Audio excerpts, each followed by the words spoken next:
Okay, now I can do this. Well, welcome, Anne. I'm really, really pleased that you can do this presentation for us tonight. So everybody knows Anne was born in London. She came to Canada she came to Canada in 1981. She has a Bachelor of Science degree in physics and geology, and she taught physics and math through all different ages for a number of years. She's one of the founding members of Delta Naturalist Society. She joined in, she said, either December 1987 or January 1998, pardon me. So, been around for a long time. She served as secretary, she served as president, she served as president of BC Nature for 4 years. And she's also on the board, has been on the board of Birds Canada, Nature Canada, and Eco Justice. And she's a member of the UK Society for the Protection of Birds. Now, she's the chair of our Birds and Biodiversity Committee. She leads walks. She answers questions for everybody on any topic to do with nature. She's been a boon for over the years. And somehow, during all of this, she managed to write 2 books, get them published on natural history of Boundary Bay and natural history of Boundary Bay. The other one is just and tracing our past was about the history, the sort of natural history, but also some of the humans. Anyway, heard enough from me. I'm going to turn it over to Anne. She's going to share with her experience of trip to southern Saskatchewan. She had some birds with some Birds Canada people and supporters, and also people who are looking at preservation of grasslands. So, thank you.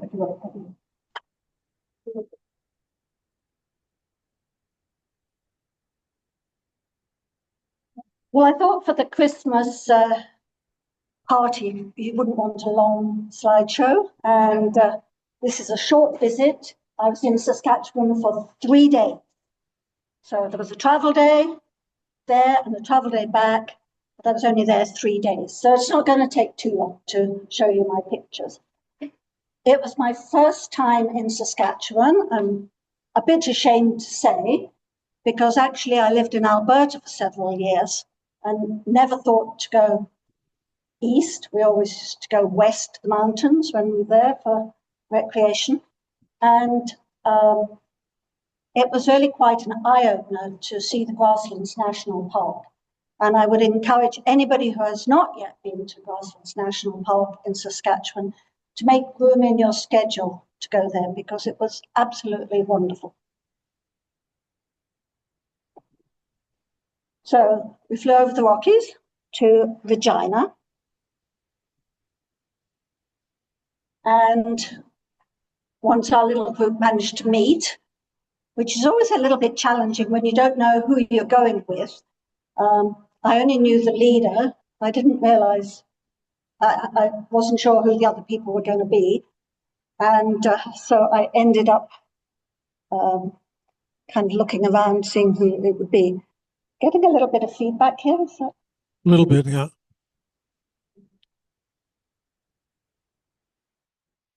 The first place we went to was for birding, was this Chaplin Old Wives Reed Lake Complex, which are a couple of lakes, very important for migratory birds,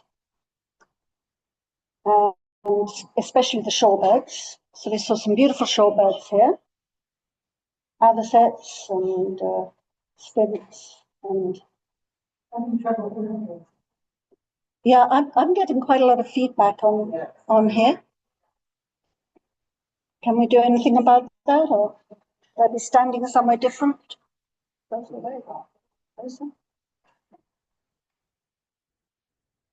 was fine, and then all of a sudden the feedback started. Yeah, it's distracting.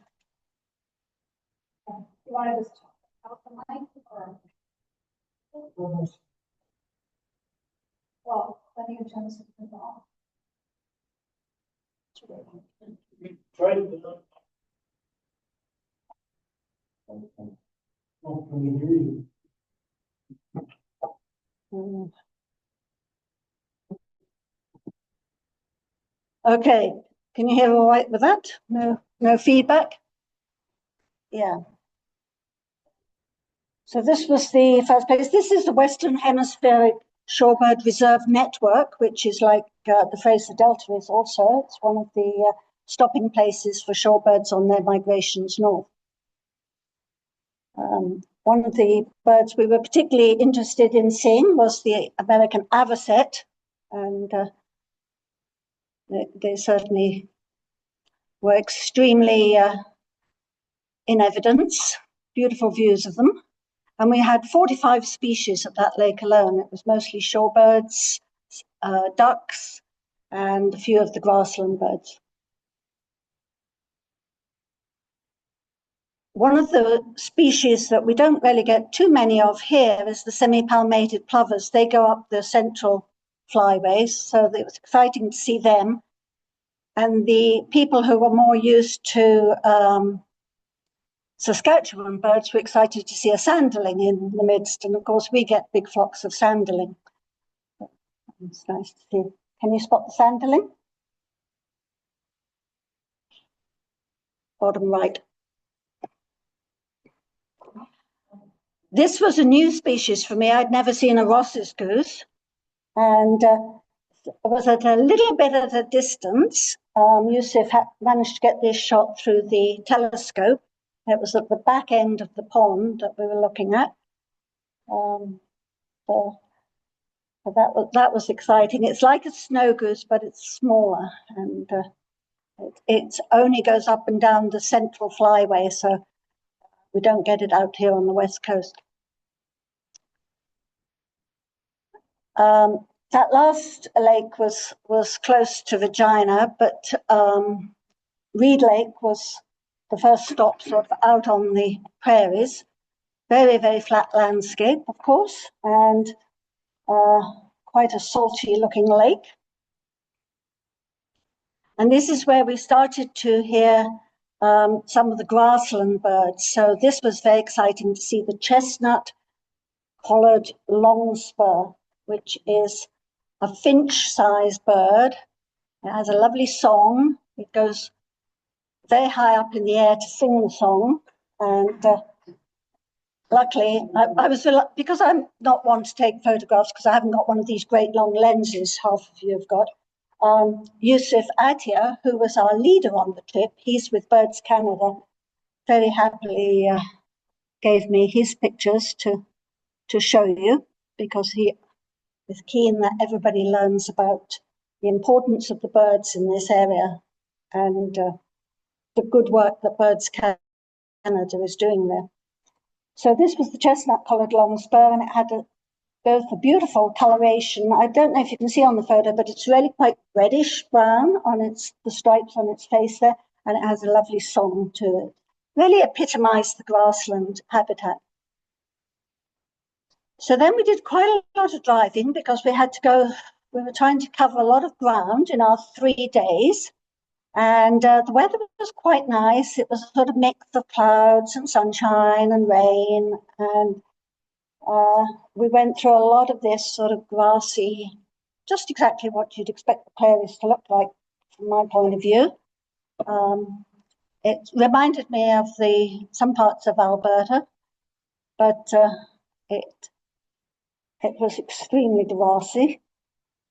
And we got out to explore one area, and I started photographing flowers because with my camera, you can't really see the larks and the buntings and things high up in the air singing. So you have to imagine this with the sound of birdsong in your ear as I'm down photographing with my camera, actually with my phone, these pictures of flowers. So then I had to look them up, what they were afterwards, and I might have got the names wrong, so you can correct me if I am wrong.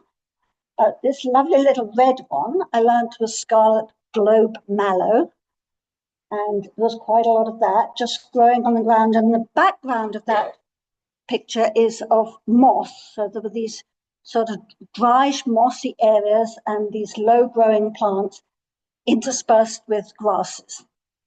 And then hairy false golden aster, can't believe that's its name. It had to be hairy and false at the same time. But there were quite big bushes of that. It was very pretty. And then wallflowers. And we know wallflowers from our garden, probably, but these were little wild wallflowers, and they were western wallflowers. So I took quite a lot of pictures of them, but I put 2 of them here. Anyway, eventually we came to this location, which was called the Convent Inn at Val-Marie. And Val-Marie was on the west side of Grasslands National Park. And this was, in fact, an old convent. It must have been incredibly isolated for the nuns who originally lived here, but it had been turned into a hotel and had a little kind of nun-sized bedrooms, which were very cozy, and a big dining area where we could have our meal.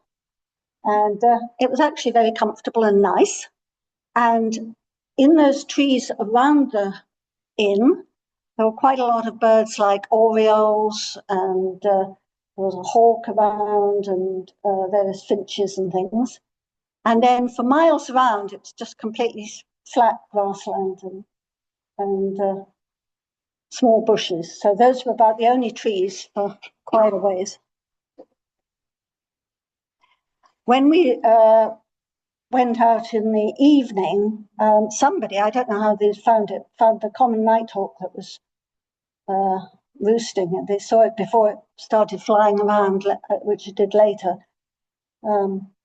So the photographs, it's not brilliant, but you should be able to spot it there on the branch.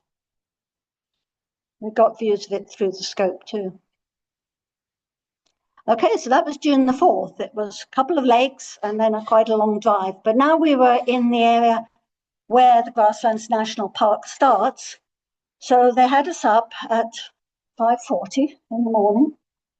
Well, that was us up, dressed and in the van. So you can imagine we were awake before that, getting ready. And we drove out to the west block of the Grasslands National Park. And there were some bison. And I've seen bison before in Alberta, but I don't know, something about these bison, they were just much better.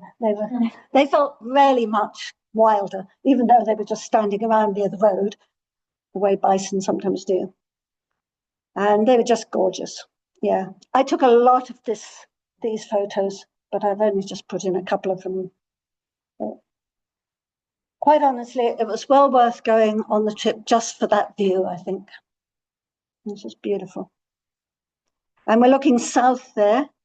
So that just goes on and on and on and on into the States, because we're down near the border with the States, but there's nothing much on the other side of the USA side.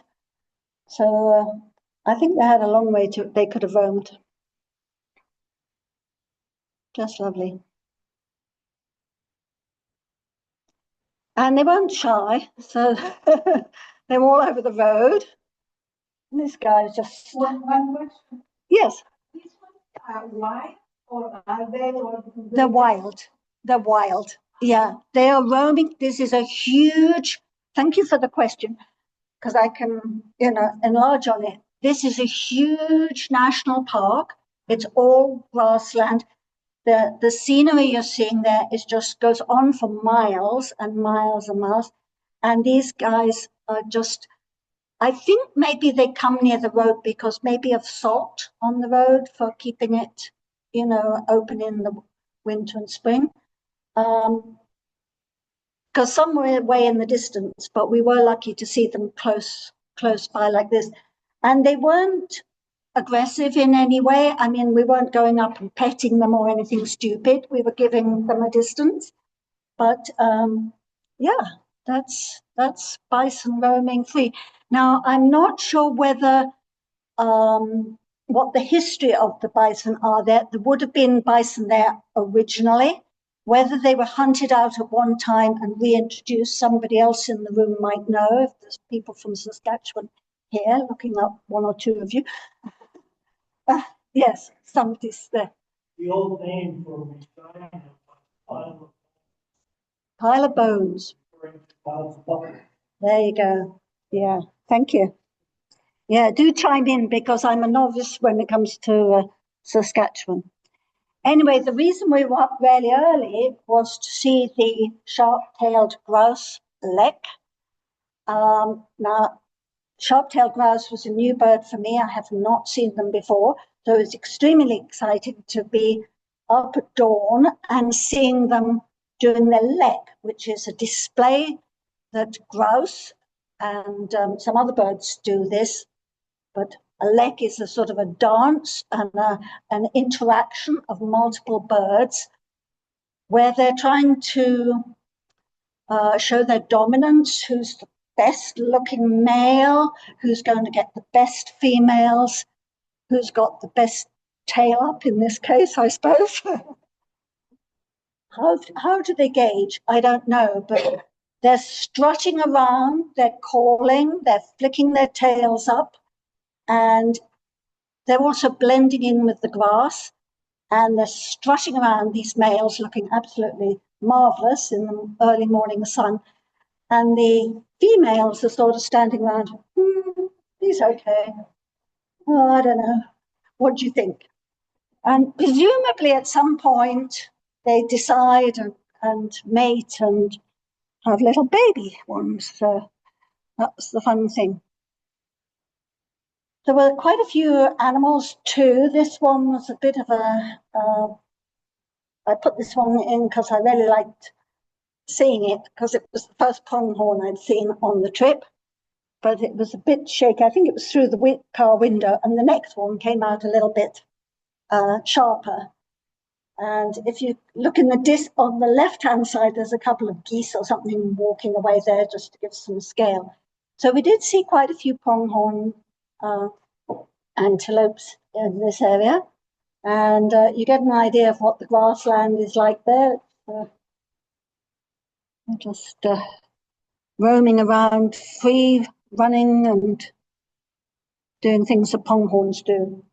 So another exciting bird was the lark bunting, which was another new bird for me.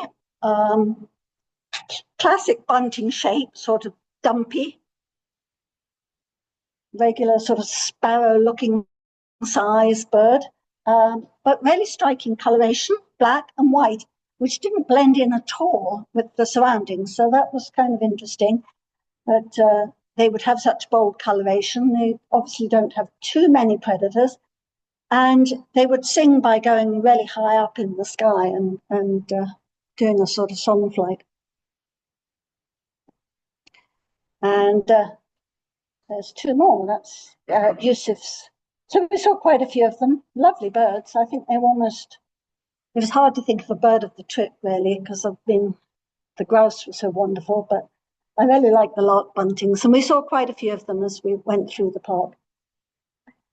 Long-billed curlew, which is a bird that we get here sometimes, over on the Surrey side, particularly we've had them in the past, and occasionally down at the ferry jetty. But here they're nesting. They're in their natural summertime habitat, grassland, so they blend in really well.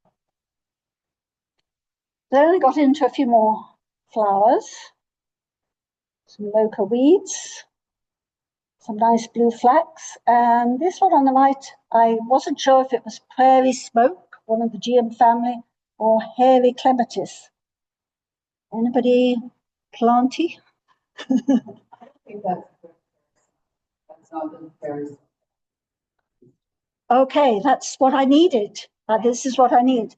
So the next time I show this slideshow, I shall cross that out, and it'll be, and you'll see on the right, hairy clematis. Maybe. I looked through all the books and things, but it was difficult to see pictures. Yeah, but that's very helpful. Thank you. Clematis is usually a vine. Is it? Yeah. Awesome.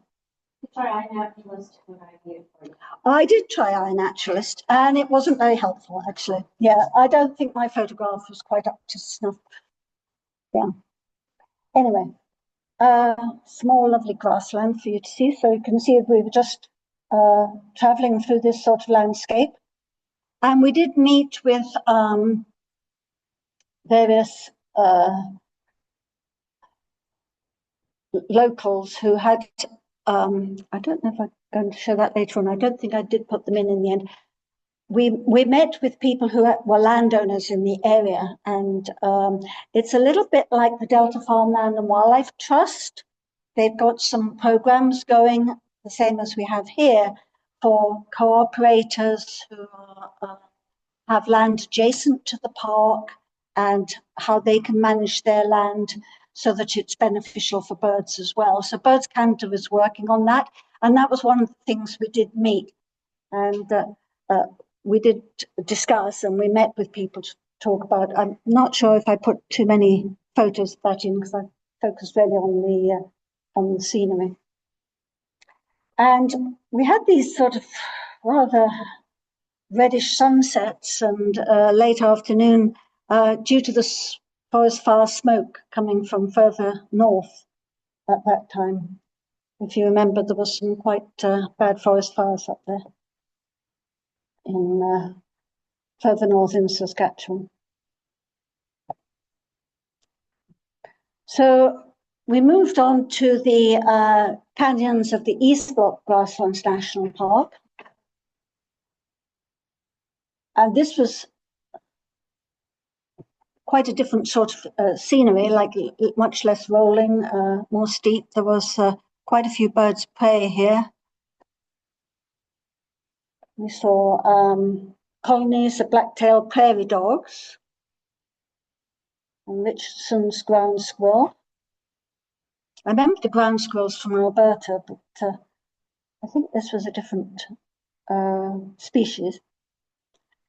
And our accommodation for that night was in these sort of tent cabins, which was really nice, in the Eastern Bloc. We just had a sleeping bag, and we were able to have a fire and sit around chatting in the evening. It was very nice. Now, my cabin had another resident already. This American robin had built its nest just on the side there, and it had all these chicks in it.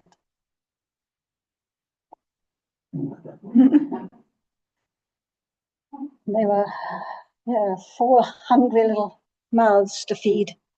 So she was backwards and forwards feeding them all the time.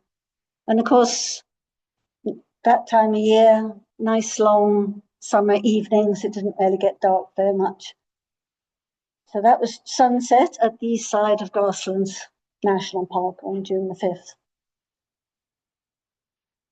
So we'd gone from west right over to east.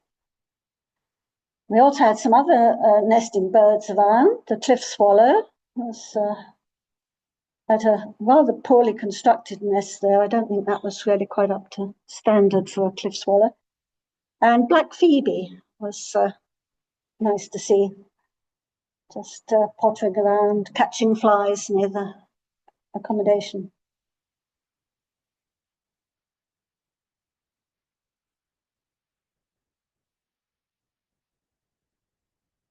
I remember Swainson's hawks from Alberta, so it was nice to get to see that bird again. Not a bird we get here, it's very much grassland hawk. It's rather similar to the red-tailed hawk in size. And I remember when we lived in Alberta having to learn red-tailed hawk and Swainson's hawk. Which one was it? I remember doing that when I first moved to Alberta. So this was the first time I'd seen a Swainson hawk in years and years. So it's nice, and it perched close by, and you got a super photo of it. And another bird we have in BC, in certain areas, or we used to have right down in the South Okanagan, I'm not sure they're there anymore, the burrowing owl. We got nice views of that. And there's a horned lark, rather out of focus in the back of the picture there.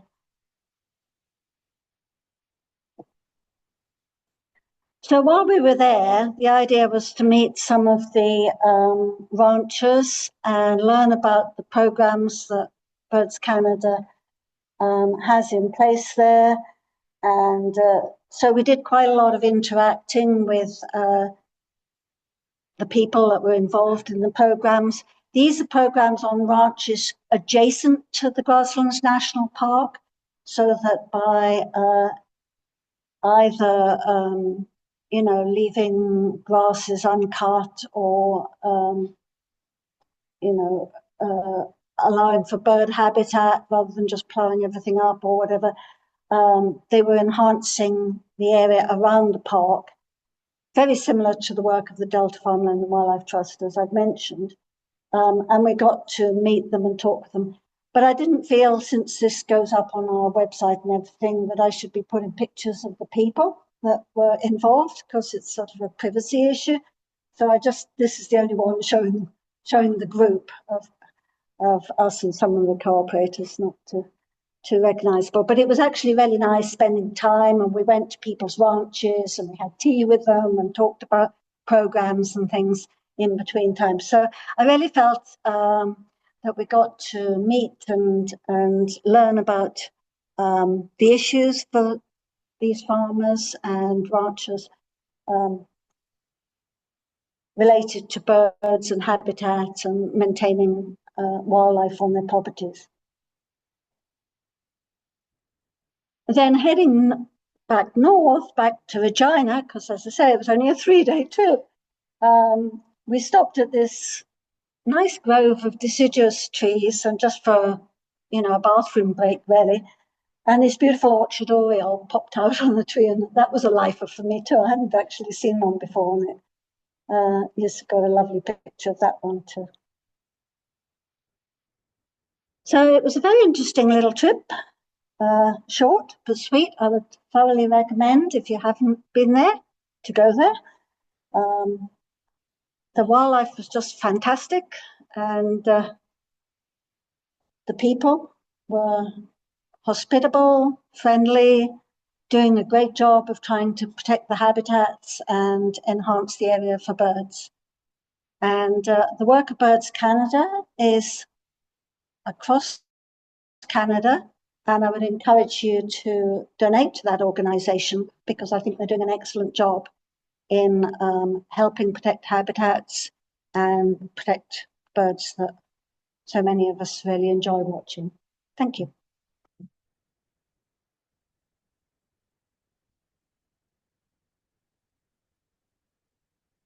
You can ask questions, but I may not be able to answer them.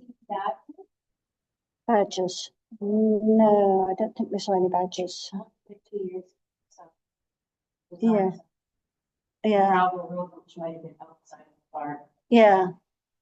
Yeah, as I say, 3 days. Yeah. I felt Snapshot. we would have seen a whole lot more if we'd be. I'm kind of planning to go back and take my time and do some camping and things. Yeah. Yeah, Sid. And I can comment. I'm from Saskatchewan. Oh, I'm familiar with the park. The bison were reintroduced to boat, Fly Parks Canada boat 15 or 20 years ago. Of course, they once roamed the area. And I think it's been a successful reintroduction. There's been one other successful reintroduction of a swift fox. It's a little fox, and this is trying to change the park itself. It's a national park. It's a little fox about the size of a cat, and that's been a successful effort. The national park authorities have tried to black-footed ferret, whose principal prey is the prairie dogs, but as far as I know, that has been unsuccessful. They haven't stopped. Thanks, Sid. Yeah, that's useful information.